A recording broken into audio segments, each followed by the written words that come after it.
ga yarinyar ta gani ko ai tare da ku ka gwani wallahi Allahu akbar Allahu akbar ashhadu an la ilaha illallah ashhadu an la ilaha illallah kuma yi nan jike ka gani wannan ga kwari ka gudu Allah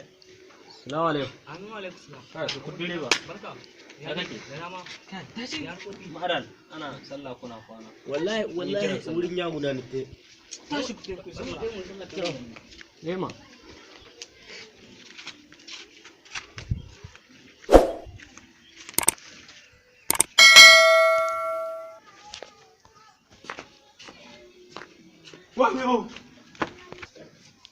wayo fara dan ya wallahi mu yi sallah mu yi sallah na mun yi sallah ba kai sallah ba wallahi rashin sallah ba abu na mai kyau ba yanzu na ni mawarkin maciji ya biyo ni hutan kato ka gani sai da na faɗawa ka gani ce mai mun ce dai ku sanya sallah akan kaida kai wallahi wallahi ban kuma zuwa yawon wallahi ka mun da yawo to ni ma bari in tashi in yi sallah